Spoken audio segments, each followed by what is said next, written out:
Hoy, Barbie! Bakla! Yeehaw! Napaka-smooth, downshift, kahit na mababa yung RPM. Minsan nga sa sobrang smooth, nani-neutral.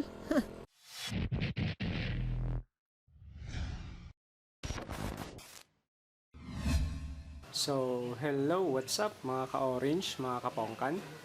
This is Orange Blooded Motomaniac. Welcome back ulit sa ating channel. So, bago ang lahat, bago tayo magsimula, ay gusto ko lamang pong magpasalamat sa laging nakantabay, sa mga sumusuporta sa ating channel. So, umabot na po tayo ng 1,000 plus na subscriber. So, maraming salamat po sa inyo. Dahil po sa inyo, sa lagi nyong pagtangkilik, sa lagi nyong pagsusubaybay sa ating channel, nabuboost po tayo na mag-share pa ng mga ideas sa ating mga motor. So, yun lamang po. Bali, lubos po akong nagpapasalamat sa inyo. So, today, ito yung mga common na PMS na ginagawa natin sa ating motor. So, ngayong araw na ito ay magbabahagi ako sa inyo kung paano natin i-change oil yung ating mga motor like ating KTM. So, as you can see now, meron tayong tools na gagamitin and then yung oil na gagamitin natin. So, ako kasi, nagamit ko na po itong oil na to, itong Raimol na oil. Ini-sponsor lang po yan ng ating tropa. Shout out po kay Sir Denny. So, bakit ko nga po ba siya gagamitin ulit? Itong oil na to. So, itong oil na to ay para sa akin magandang substitute for Motorex na oil. Kasi, nung tinest ko siya sa motor ko for almost 2,500 kilometer, interval ko kasi almost 2,000 to 3,000 kilometer bago ako mag-change oil. Hindi ko binibase sa buwan, binibase ko siya by kilometrahe. Yun na nga po, bali itong oil na to para sa akin maganda dahil tahimik yung makina. And then, napansin ko siya yung gear, yung shifting ng gear is medyo malambot. So, kung napapansin nyo, nainit yung makina nyo, minsan yung gearing natin is matigas. Minsan, pag naka-standby tayo, nakahinto tayo, at naka-gear yung ating, tawag nito, yung ating motor. For example, third gear, medyo mahirap siyang ibaba or i-down back to neutral. Kailangan pa nating itulak-tulak yung motor, hahanapin natin yung malambot na portion para may balik natin sa tawag nito, sa neutral. Pero ito, napansin ko sa oil na to, bali kahit na hindi ko na itutulak or atras abante yung motor ko, shift ko lang yung gear, malambot siya. Wala rin akong naririnig na parang lagotok or yung tunog pag nag-gear ka. Tsaka maganda din siya dahil kahit na mainit na yung makina mo, tahimik pa rin yung motor mo. And then pag nainit yung makina, mostly kasi parang pangit na yung shifting ng motor.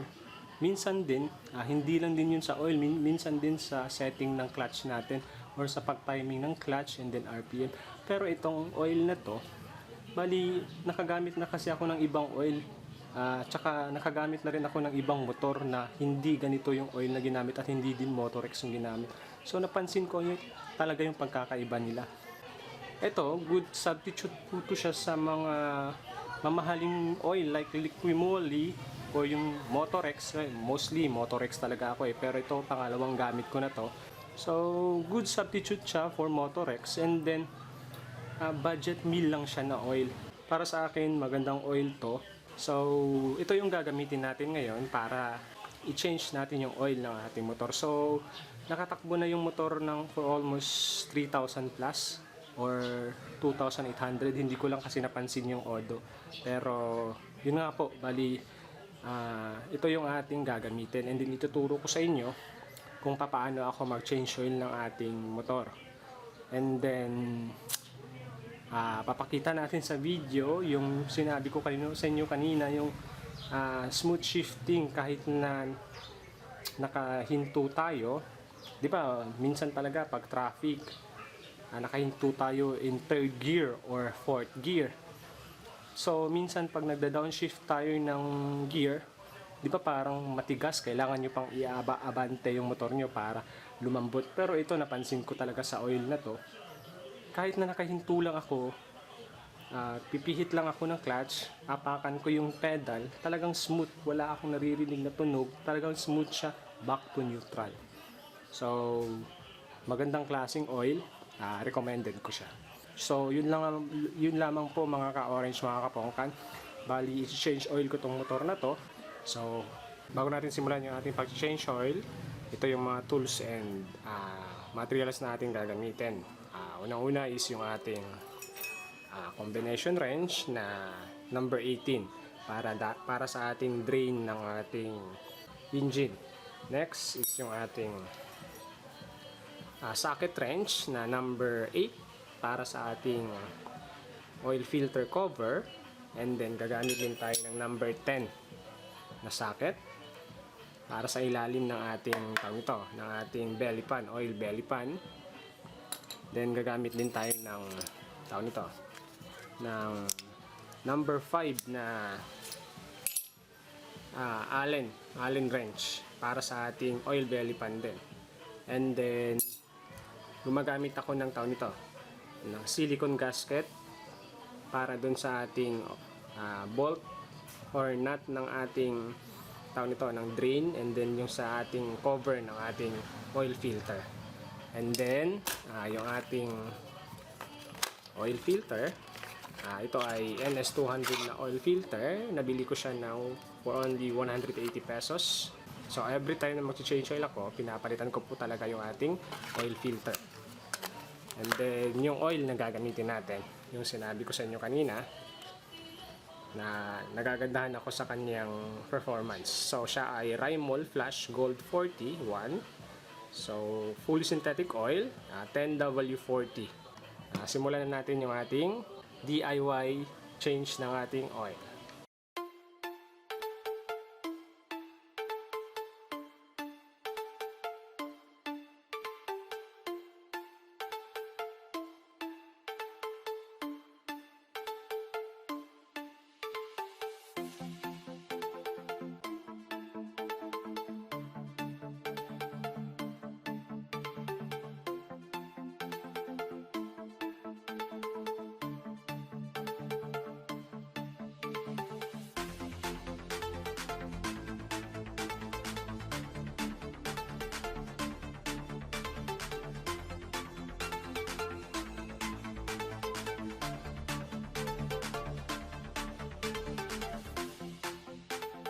So, ito yung oil for almost 3,000 plus odo. Kung napapansin niyo, hindi pa syadong maitim yung oil. May kulay pula pa tayong nakikita. So, hindi talaga siya totally na nangingitim. So, ganun lang talaga pag nag-change oil tayo. Huwag na natin patagalin yung oil. Kahit na gaano pa yan kaganda yung oil mo, kahit gaano pa yan kamahal yung oil mo, kung nag-change oil ka naman parang 1 year or parang 10,000 kilometer, talagang nakakasira ng engine yan. So itong oil na to is for only 3,000 mahigit or 2,000 plus odo. So hindi ko na kasi na-check yung ating odometer natin kung ilan na ba natakbo natin.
So, yun na nga po. Bali, natapos na natin lagyan ng oil.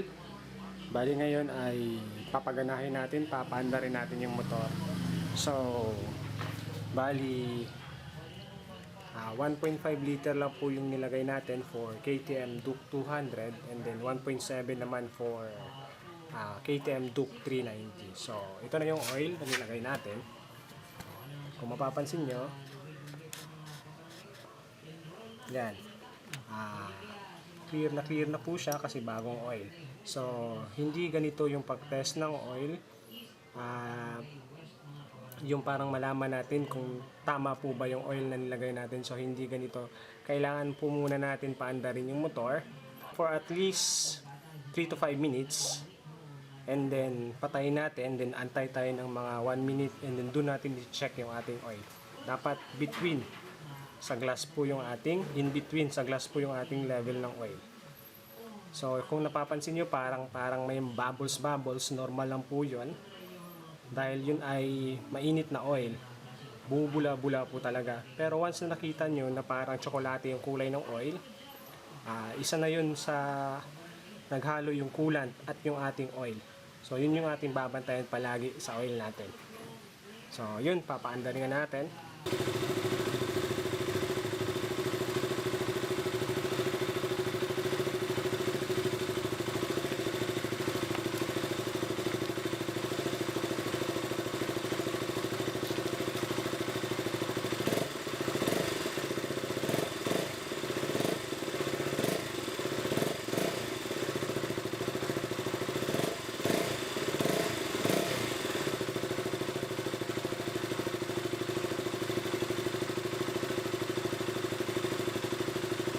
So, ayun na nga po, bali pinatay na natin yung motor and then standby natin for at least 1 minute kung mapapansin nyo. So, ito na yung kanyang oil. So, kanina, punong-puno yun kanina. Talagang sagad na sagad yun dito. So, ngayon, yan yung level niya. Hindi kasi nakikita ng maayos. So, yan. In between sa ating glass. So, yan yung kanyang level. So, yun, bali, natapos na natin na ma-change oil yung ating motor. At, patatakbuhin natin mamaya. Para makita natin or para ma-explain ko sa inyo yung shifting niya. And then, babalik ko lang yung cover sa baba. And then, ready na po ito siya na igala ulit. Yun na nga po, bali, yung interval ng aking change oil ay nasa 2,500 to 3,000. Depende na rin kasi ako Nagdidepende rin ako sa tunog ng makina. So, masasanay na rin kayo niyan. Katagalan kasi na gamit niyo ng motor. Minsan, yung makina niyo parang pumapangit na yung tunog. Ayun, yun na yung time na need nyo na palitan yung inyong oil. And then, hindi lang pagpapalit ng oil yung ginagawa. Bale, mag-check din kayo ng mga clearances, sa valve clearance, yung shims. Ayun, maraming i-check kung talagang maingay na yung motor. So, and then, mapapansin nyo rin yan, yung parang, yung shifting nyo rin, parang magbabago na rin yung shifting nyo, titigas na yung shifting nyo, hindi na katulad nung dati. So, yun yung aking binabantayan palagi sa motor, once na kailangan ko na mag-change oil. So, yung interval ko talaga is 2,500 to 2,000 to 3,000 yung interval ko. So, yun lamang po ulit. Bali, babalik natin yung belly pan and then, i-test ride natin yung motor. So, babalikan ko kayo in a few seconds.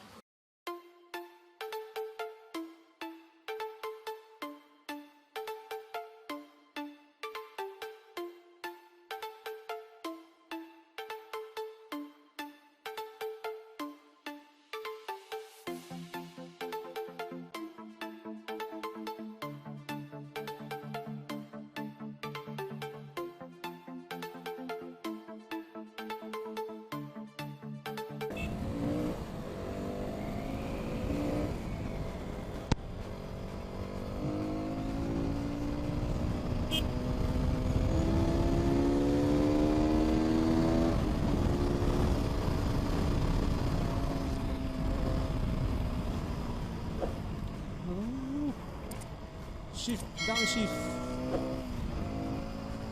Super smooth.